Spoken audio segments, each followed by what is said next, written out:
დღეს ქალაქ მარტოში ვიყოფებით და ვეწვიეთ ბატონ ტარიელ გვალიას, რომელსაც ხურმის ბაღი აქვს გაშენებული. გამარჯობათ ბატონო ტარიელ. გამარჯობათ. ეთილი იყოს ჩემი ფე. იცოცხლეთ ბაბდანდით. ბატონო ტარიელ, ხურმა ძალიან სასარგებლო ხილია. თუმცა საინტერესოა თქვენ რატომ დაინტერესდით მისი გაშენებით. მარტვილის რაიონში თითოეული ოჯახისათვის ეს შემოსავლის ძირითადი წყაროა. ამიტომ გავაშენეთ ეს კულტურა. რამდენი ხანია რაც გაშენებული? ეს გაშენდა 40-იან წლებიდან. ზეგი საკმაოდ დიდი ხანია მისდევთ. კი, დიდი ხანია. ძირითადად შირის სახით ვიყენებთ, თლით, ვაჭერებთ და გადის ბაზარში. ასევე ნედლის სახით კომუნისტების პერიოდში მაშინაც კი 1 კილოგრამის ფასი 30 თეთრი იყო. ზეგი ყოველთვის მომგებიანი იყო. ყოველთვის მომგებიანი იყო. საკმაოდ ბევრი სახეობაა ბატონო. რა თქმა უნდა. ხურმის 80-მდე ჯიში არსებობს. მაგრამ ჩვენთან დარაიონებულია რამოდენიმე ჯიში, რომელიც უფრო მომგებიანია ჩვენ რაიონისათვის, ჩვენი ხალხისათვის. ეს არის საჭიროდ იაპონური ხურმა, კარალოკი, ხაჩია ხურმა, რომელიც რუსეთში გადის, მაღალი ანაზღაურების არის, ფასიანია, ძირითადად ამ ხურმის გასაშენებლად ჩვენ გამოგვას უკვე ადგილზე ნერგები, როგორც ჩვენთვის, ასევე გასაკეთად მოთხოვნა დიდია. ნერგის ღირებულება 3-დან 5 ლარამდეა. ესე იგი მარტო ხურმიდან კი არ ნახულობთ მოგებას, ნერგებსაც. რა თქმა უნდა, ნერგებსაც. ფასი აქვს, მაღალი ანაზღაურებადია ესეც, მაღალფასიანია და ყოველწლიურად გამოგვას 10-15,000 ნერგები როგორც ჩვენს რაიონში, როგორც მოსახლეობაში, ასევე გადის სომხეთში, გადის აზერბაიჯანში, გადის უკრაინაში, ასე რომ მოთხოვნადია. ნახავთ ახლა ნერგებს, აქ 2 წლიანი ნერგებიც არის, 1 წლიანი ნერგებიც არის. ნერგის გამოსაყვანად გამოიყენება ადგილობრივი ჯიშის გარეული კავკასიური ხურმის საძირე. რა დადებითი მახასიათებელია კავკასიური? დადებითი მახასიათებელი ისა აქვს, რომ ის არის ველური ჯიში და ამიტომ მისი ფესვები ნიადაგში უფრო ღრმად მიდის, უფრო თავისუფლად მიდის, ხდება საკვები ნივთიერების უფრო იოლად და ადვილად მოპოვება და ამიტომ თან არის გამძლე ჯიში. ესე იგი მცენარე უფრო ძლიერია. მცენარე უფრო ძლიერია, რა თქმა უნდა. თესლის მომზადება და შეგროვება ხდება შემოდგომით, ხდება მისი გამოცვლა ნაყოფის თესლის. ვინახავთ მშრალ მდგომარეობაში. თებერვლის თვეში შერჩეული ნიადაგზე, კარგად დამუშავებულ ნიადაგზე თესავთ. აღმოცენდება მთელი ზაფხულის პერიოდში და მეორე წელს უკვე თებერვალში ხდება მისი მყნობა. თებერვლიდან მყნობა ხდება კალმით, ხოლო აპრილი-მაისის თვეში უკვე როცა წყალი ჩადგება და მცენარე გაიშლება, კვირტები გაიშლება, მაშინ ხდება კალკვირტით, კანქვეში. მაგრამ ძირითადად თებერვლის თვეში და მარტის თვეში მყნობა, კალმით მყნობა, იმიტომ არის უკეთესი და რეკომენდირებული, რომ თვითონ შესანახად სადედე, ხურმის სადედე ძალიან ძნელი შესანახია. ხდება კვირტის დაბრმავება, ეს იმ შემთხვევაში, როცა უკვე მარტი და აპრილი და მაისში ხდება მყნობა, ამიტომ თებერვალში ვარჩიეთ კალმით მყნობა. ეს მყნობა თანაც განაპირობებს იმას, რომ თებერვალში ნამყენი უფრო ვეგეტაციის პერიოდი უფრო მეტი აქვს, უფრო ხანგრძლივია და 1 წლის განმავლობაში შეიძლება ნერგმა სტანდარტს მეტრ-ნახევარს მიაღწიოს. ეხლა მე ჩემს ბაღში გამომყავს რამოდენიმე ჯიში. ეს არის სათლელი ხურმა, არის ეს მეორე, რომელიც მესამე მწკრივშია, ეს არის ხაჩია, მაქვს კარალოკი, ასე რომ მოთხოვნა დიდია, რაოდენობა მომყავს, ნერგები გადის როგორც თქვი სომხეთში, აზერბაიჯანში, რუსეთში, უკრაინაში. זה კარგია. საქართველოში რჩება ეს? საქართველოში, რა თქმა უნდა. ეს ჩემთვის მომგებიანია, რა თქმა უნდა, ყველა ადამიანი, ყველა გლეხი ამას ვერ აკეთებს, მაგრამ მე ეს წარმოება დიდი ხანია დავნერგე ამის გამოყვანა წლების განმავლობაში გამომყავს. ფასიც კარგია, მომგებიანია. როგორც ხურმის ნაყოფთან ერთად ამასაც სარგებლობ, ამასაც ვიყენებ, ასე რომ რამდენი წლის ნერგი უნდა იყოს და რა ნიადაგური პირობები არის საჭირო იმისათვის, რომ კარგი ძლიერი ბაღი გავაშენოთ. მოგახსენებთ. ნერგი სტანდარტს უნდა შეესაბამებოდეს. მინიმუმ მისი ნაზარდი 1 მეტრზე ქვემოთ არ უნდა იყოს. ნიადაგი საერთოდ ხურმას უყვარს მშრალი, კარგად ძლიერად ნოყიერი ნიადაგი არ უყვარს, როცა გრუნტის წყალი ახლოს არის, ტენიანია. აი ამ შემთხვევაში ხურმის ჯიში ზრდას წყვეტს და კიდევაც კვდება ხმება. სმოიარობაში რამდენ ხანში შედგა? დარგვიდან სმოიარობაში უკვე მე-3 წელს ნაყოფს იძლევა და სრულ პირველ ნიშანს როდის გვაძლევს? პირველ ნიშანს მე-3 წელს. ხო და მე სრულ მოსავლიანი უკვე ხდება 10-15 წლის შემდეგ. ერთი ძირიდან შეიძლება 200-300 კილოგრამი ნაყოფის ჩამოკრეფა, როცა უკვე დაჭირვა მიმდინარეობს 1 კილოგრამიდან ვიღებთ ნედლი 1 კილოგრამიდან 250 გრამ ჩირს. ასე რომ 1 ტონიდან 250 კილოგრამი გამოდის. რეკომენდირებული რომელი სახეობა არის ხურმის ჩვენს პირობებს საქართველოში რომ გავაშენოთ? რა თქმა უნდა, ჩვენ პირობებში რომ გააშენოთ, ყველაზე კარგია დაუშვათ და მარტვილის რაიონისათვის ყველაზე კარგია იაპონური ხურმა, რომელიც ჩირის სახით გამოიყენება და საწვრილად გამოიყენება, იმიტომ რომ ძირითადი მაინც ხალხისთვის მოსავლიანი და მომგებიანი არის ეს ჯიში, არის კარალოგე, რომელიც ადგილობრივ ბაზარზე გადის, არის მეორე ჯიში, რომელიც ხაჩიას ეძახიან, ეს უკვე უკრაინის ბაზარზე, რუსეთის ბაზარზე ძალიან მოთხოვნადია, წელს რაიონიდან 1000-1500 ტონა ნედლეული წავიდა, ნაყოფი წავიდა, გაიტანეს. ასე რომ ხურმის კულტურა ჩვენს რაიონში თითოეული ოჯახისათვის შემოსავლის წყაროა და ერთ-ერთი მომგებიანი დარგია. ბატონო და როგორ უნდა გავაშენო ბაღი? მცენარეთა შორის დაშორება როგორი უნდა იყოს? მცენარეთა შორის დაშორება უნდა იყოს 5 მეტრა 5 მეტრაზე, 1 ჰექტარზე თავსდება 400 ძირი. ნერგი მეწლეული არ არის, ყოველწლიურად შეიძლება ნაყოფი ჩამოიკრიფოს, მაინდა-მაინც სასუქების მიმართ მოთხოვნადი არ არის, შეიძლება პირველ 2-5 წლის განმავლობაში როგორც ფოსფოროვანი, კალიუმიანი ესეთი, ისე აზოტოვანი სასუქი შეიძლება.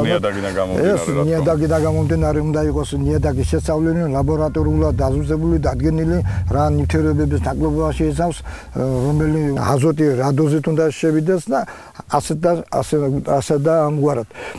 რაც შეეხება ჰექტარზე ამ კულტურის მოვლა 5 წლის განმავლობაში ხდება მისი გათოხუნა, კულტივაცია, სასუქის შეტანა, კარგია ორგანული სასუქის შეტანა, იმიტომ რომ დიდ ეფექტს იძლევა. 5 წლის მერე უკვე თავისთავად იქ უკვე არც მექანიზაცია არ შევა, იმიტომ რომ უკვე ის იზრდება, დატოტიანდება და არც არის მიღებული და რეკომენდირებული, იმიტომ რომ უკვე ფესვები უნივთარდება ზედაპირულად კიდევაც, ხო და ამის შემდეგ 1 ჰექტარზე შეიძლება ჩვენ მივიღოთ 10-12 ტონა. საკმაოდ კარგი მოსავალი გამოდის. კი, რა თქმა უნდა. ეხლა ასეთი მდგომარეობა ადრე ეს გადიოდა რუსეთში. მაგრამ როცა უკვე რუსეთის ბაზარი ჩაიკეტა, ეხლა ცოტა პრობლემადია, იმიტომ რომ ბაზარში გატანა უკრაინა ვაკმაყოფილოთ, მაგრამ იქ იმდენად ისეთი დიდი მოთხოვნა არ არის. მე ყველას ურჩევდი, რომ დასავლეთ საქართველოში ერთ-ერთი საუკეთესო შემოსავლის წყაროა, როგორც ჩემი ოჯახისათვის, ალბათ თითოეული ოჯახისათვის, იმიტომ რომ ჩვენს რაიონში, ჩვენ სოფელში დიდი რაოდენობით აქვთ. ნერგის ფასი რა არის საშუალო? საშუალო ნერგი 2-3 ლარიდან 5 ლარამდეა. სტანდარტული ნერგი ამ ფასში იყიდება, მოთხოვნადია. მე ყველას ურჩევ, ვისაც შეუძლია, როგორც ნაყოფი და მისი მოსავალი, ასევე მასზე უკეთესია ნერგის მიერ მიღებული შემოსავალი, იმიტომ რომ ეს მაინდა-მაინც რთული არ არის, გამოყვანა ადვილია, საძირე, სათესლე თასლი იშოვება. ერთი სიტყვით 10,000 ეს უკვე 50,000 ლარია. ცოტა ფული. ცოტა ფული არ არის ეს უკვე კარგი შემოსავლის წყაროა და სოლიდური თანხა უნდა. ასე რომ ეკონომიურად ჩვენს ოჯახს არ უჭირს, ხელს გვიწყობს ეს კულტურა. ამ კულტურასთან ერთად სხვა ვაწარმოებთ, გვაქვს პარნიკები. წამობრძანდით, ნახოთ როგორ მიმდინარეობს დაკრეფა, როგორ მიმდინარეობს დაჩირვა, მისი აცმა და როგორ ხდება ჩირის გამოყვანა.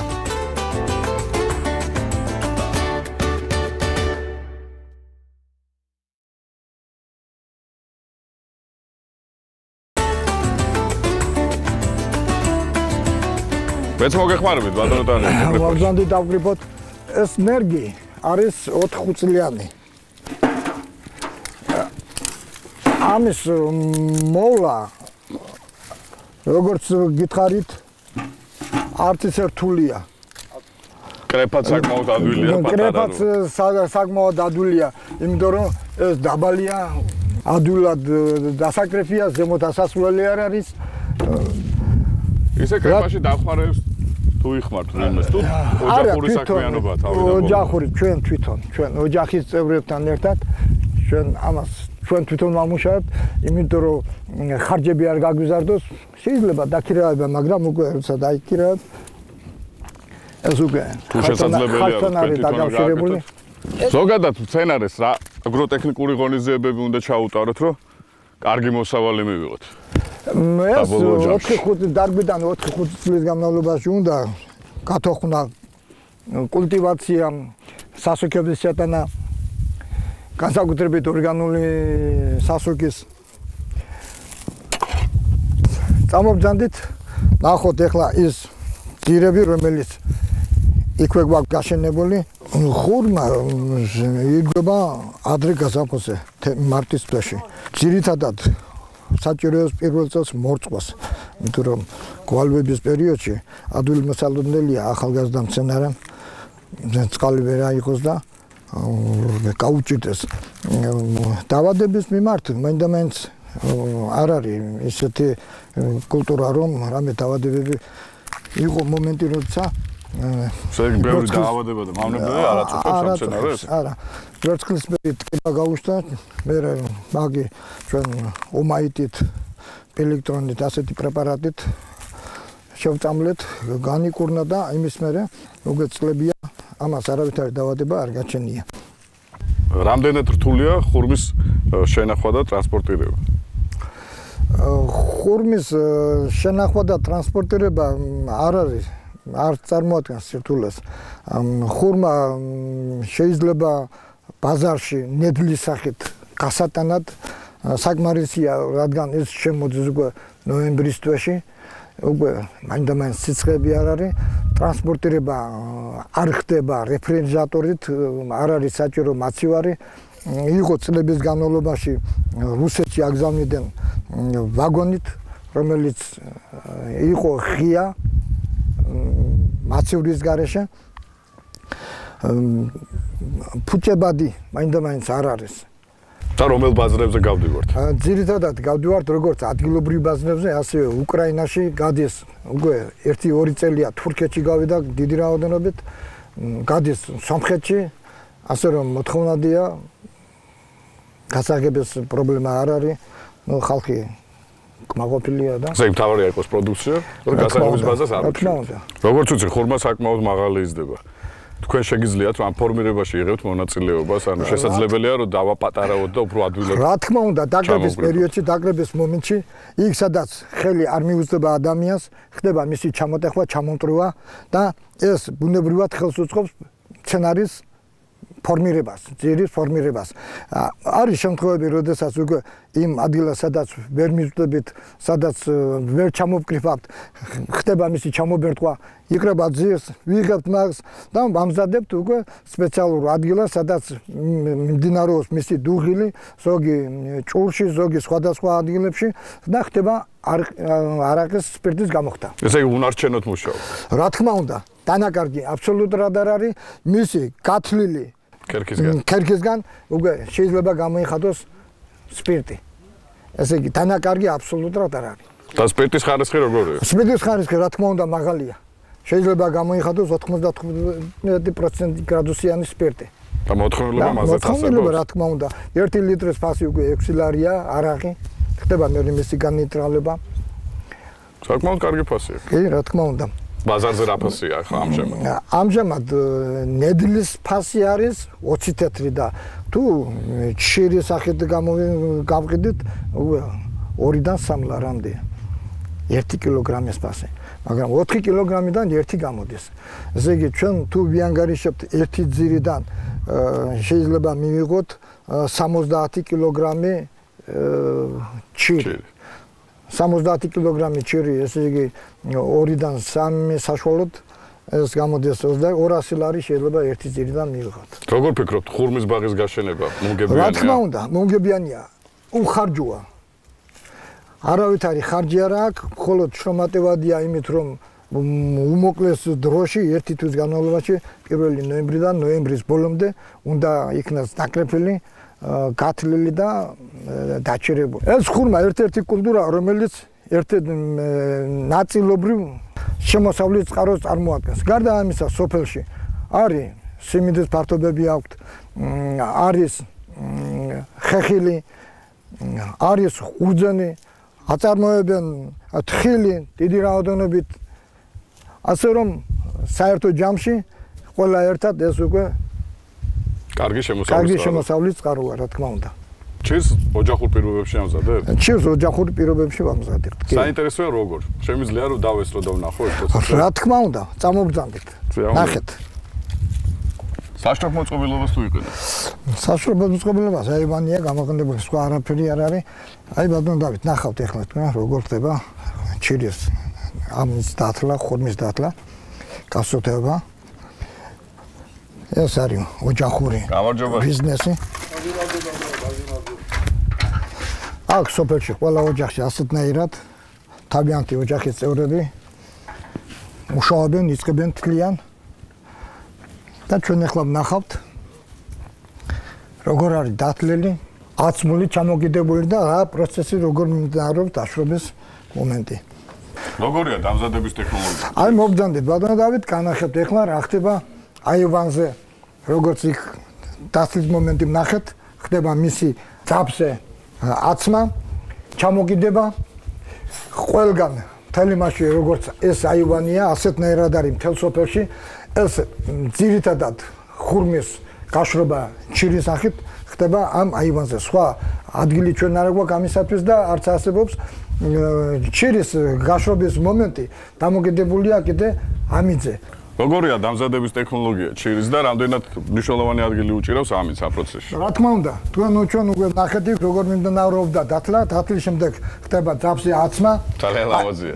რა თქმა უნდა, ლამაზია, ასეთ ლამაზად კეთება მთელ სოფელში, ამის გაშრობა ხდება აივანზე, ასეთნაირად როგორც აქ არის მოწყობილი, ეს ადამიანი უკვე აცობს იქ გაშრობის მომენტი დამოკიდებულია კიდე ამიძე, ძალიან მაღალი ტენიანობა ამას არ უყვარს, იმიტომ რომ მშრალი ამიდის სიცივე უკეთესია, ხარისხი უკეთესი გამოდის. რამდენი ხანი ჭირდება? გაჩერება. ზეგი დათლის შემდეგ, აცობის შემდეგ 20-25 დღე საკმარისია რომ სრულყოფილი ჩირი მივიღოთ. აი ეს არის უკვე ჩირი, რომელიც მზად არის გასაყიდად, უკვე დამთავრებულია თავისი ყველაფერი, გაშრობაც და ამის შენახვა უკვე შეიძლება მთელი რამოდენიმე თვის განმავლობაში. და ზამთარში როგორ ინახავთ? ზამთარში ჩვენ მაგას ყუთებში ვდებ, ჩვეულებრივად. ახლა ამის სინესტე უკვე შიგნით, მე მინდა განახოთ აგიხსნათ როგორ არის, უკვე ნორმის ფარგლებშია, ზედმეტი სინესტე არ აქვს. ეს სინესტე ჩაწყობის შემდეგ, ყუთში ჩაწყობის შემდეგ გამოდის გარეთ და გინახიათ ალბათ რომ და დაგვერებული ხარ თეთრი სახით ეს ზოგს გონია რომ ფქვილია სინამდვილეში არის შიგნიდან გამოსული სითხე რომელიც გადაიქცა ჰაერზე მოხვდრის შემდეგ თეთრ იმად და ეს არის შაქარი, სუფთა შაქარი. ამის დათლილ ჩირში და განხმარ ჩირში შაქრიანობა 25%-ია. როგორ იყიდება ბაზარზე? ბაზარზე ეს ამის გასაყიდის საბაზრო ფასი არის 2-დან 3 ლარამდე, ეგ ადგილზე აქ უკვე ჩვენთან ჩვენ ვყიდეთ ამ ფასში. ადგილ ბაზარში შეიძლება მეტი იყოს. ძირითადად ამის მხედველები არის როგორც ჩვენ ადგილობრივ ბაზარზე თბილისის, ქუთაისის, ბათუმის აგრეთვე გააქვთ საზღვარგარეთ სომხეთში ზამთრის შემთხვევაში უფრო მაღალი არ არის ფასი? რა თქმა უნდა, ეს დასაწყისში როცა უკვე რაოდენობრივად მეტია, როგორც კი აკლდება, როგორც კი გასაგდება, როგორც კი გავა ბაზარში, შენახული მე გაზაფხულზე მარტის თვეში უფრო ძვირად იყიდება, შეიძლება 4 ლარამდე წავიდეს ადგილზე ფასი და ბაზარში ალბათ უფრო მეტია. ძალიან დიდი მადლობა საინტერესო საუბრისათვის. უხ მოსავალს და იცოცხლეთ. უხ შემოსავალს გისურვებთ. კარგად დანდებოდეთ. ფურმა საქართველოში იმ ერთ-ერთი პროდუქტთაგანია, რომელიც ექსპორტზე გადის. იმედი მაქვს ბატონ ტარიელთან ჩვენი სტუმრობით ბევრი სასარგებლო რამ გაიგეთ თქვენთვის.